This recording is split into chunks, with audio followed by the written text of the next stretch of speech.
And good evening from the Sun News Network studios in the nation's capital. I'm David Aiken. Thank you for watching. We start tonight with our Battleground Canada federal election Ontario division segment and a focus on the Wynne-Trudeau relationship. Ontario Premier Kathleen Wynne was in Ottawa today for a meeting with federal Liberal leader Justin Trudeau. Wynne was in the capital ahead of tomorrow's meeting of the country's premiers. That's happening here. Now, one of the issues for the premiers tomorrow will be climate change. Wynne has been telling reporters for a while now she's considering a carbon tax or some form of carbon pricing, which will likely be in her spring budget. But if Wynne passes a carbon tax, will Trudeau endorse the idea or reject it? Either position could come with political peril. So Trudeau is now saying he'll let the provinces take the lead. The federal government can both highlight the great work being done by provinces across this country and the leadership that they are demonstrating, and also enhance and pull together into a national vision of emissions reductions. I think that's the kind of leadership that Canadians expect from Ottawa. All right, let's bring in Sun News contributor Warren Kinsella now. And Warren, I want to approach this with you, a war room guy, this whole issue of climate change. You know what happens if Justin Trudeau says, gee, I think Kathleen Wynne's carbon tax is a great idea. Boom, he gets it from the right. But you've seen what happens, I don't know if you've seen what happens with his current stand, which is sort of let the provinces take the lead on this.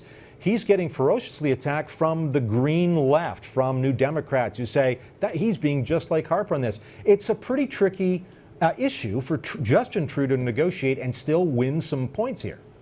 But I think he's doing what he has to do. You know, as you recall back in October, he actually stated that there needed to be some kind of national standard or some kind of national context for carbon pricing. Well, as of today, well, in the past few days, he's completely moved off of that. And I think the reason for that is, you know, he looks behind him and sees the figure of Stéphane Dion, who was whose career was ended by his well-intentioned but politically maladroit expression of support for the green shift or the carbon tax. So, you know, I think he said it's worked for Harper, it's going to work for me. The problem it creates is that we've got a fragmented system.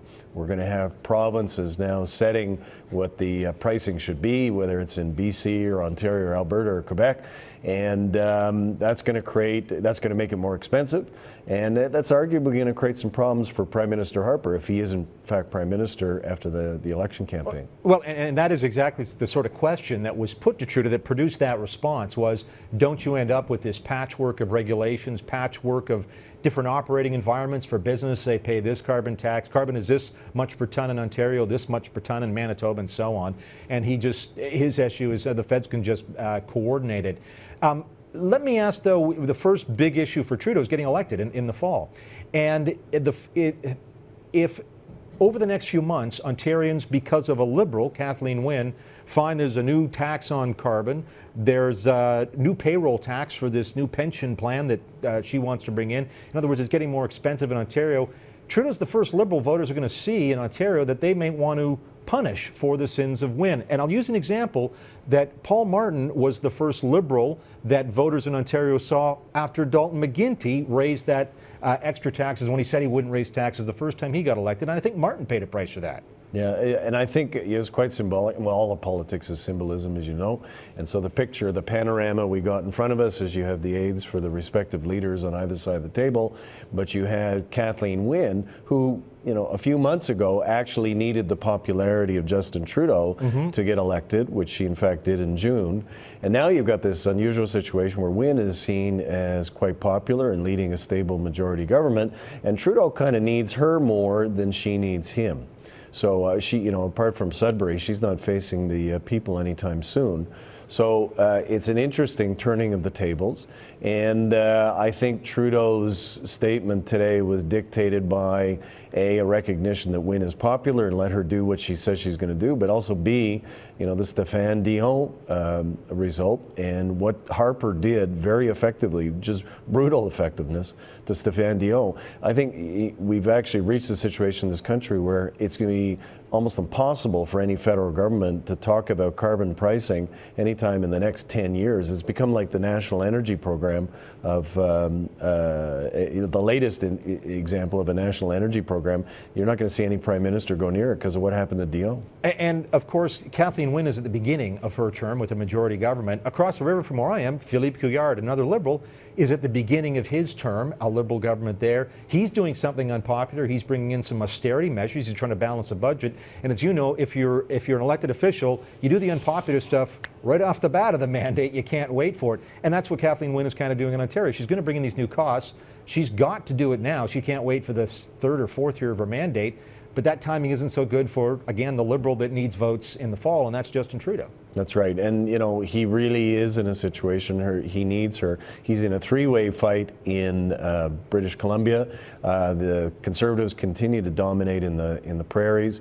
In Quebec, Thomas Mulcair is still competitive. There's for sure that Trudeau dominates in Atlantic Canada, but there's still more seats in Toronto than are in Atlantic Canada. So, you know, he needs Ontario, and he needs to align himself and sidle up with the more popular leaders in the province of Ontario, and that happens to be Kathleen Wynne at the moment. So my expectation is whatever she says, whether it's on carbon pricing or some other issue for the next few months, he will say, ready, aye, ready, Kathleen, I'm with you, because he needs her in order to secure the win that he is after in the fall. All parties on the campaign trail sometimes tend to distort the truth a little bit about the other guy. For the Liberals, of course, famous for it with the boom, boom, boom, drums in the streets, Stephen Harper, hidden agenda stuff, fine. Now the Conservatives are out there saying that Justin Trudeau will take away the universal child care benefit. We haven't heard the Liberals say they will do that yet. And I can bet if Kathleen Wynne does pass a carbon tax, you can hear the Conservatives, despite what Trudeau might say, going, well, you know what Trudeau's going to do? He's going to do just like Wynne does. Once again, Wynne's actions this spring with the budget could have some federal fallout. Sure. No, if you have a stick to beat your opponent with, however improbable it is, you pull it out of the woodshed and you start beating them. So they are going to use carbon tax on him, notwithstanding his desire to run away from it. They're going to give that a shot. They're going to try him on taxation. They're going to go after him on any number of issues, because the bottom line is, to their frustration, you know, he is still popular. He's not as popular as he was just 6 months ago, but he is still popular. He's still competitive. So they got to throw everything at him that they've got, and this will be one of those issues, notwithstanding what he said today. Let me just ask on the New Democrat side. The New Democrats can, probably without fear of too much being beat up by whatever, they can come out hard from the Green side and say, look at that, Trudeau's just like Harper. He doesn't believe in climate change. And again, they might be making this stuff up, but they can say, we're the only ones who'll price carbon. In other words, appeal to the movement types that may be drifting into the Liberal camp. This seems to me for them to wedge a few of those Liberals back to the NDP camp. For sure, and Mulcair, as we just talked about, is competitive in BC, and he's got a shot maybe at some seats around Edmonton and in Saskatchewan. But, you know, it was quite a business-like looking Thomas Mulcair the past few days, saying some things outside of Ottawa that we've not heard him say before. And, you know, here in Ontario, as you recall, in June, Andrea Horwath attempted to do that kind of pocketbook social democratic stuff to propel her into the Premier's chair, and not only did she not do that, she lost whatever leverage she had in the legislature. So, you know, Mulcair's taken a bit of a risk by moving to the centre. As to what he says on the carbon tax, I don't know. I think his biggest audience is Quebec, and then Quebecers are... They love the idea. Yeah, they're much more comfortable with it than otother parts of the country. Warren Cassella's in Toronto for us tonight. Warren, thanks a lot. Appreciate it. Thanks, David.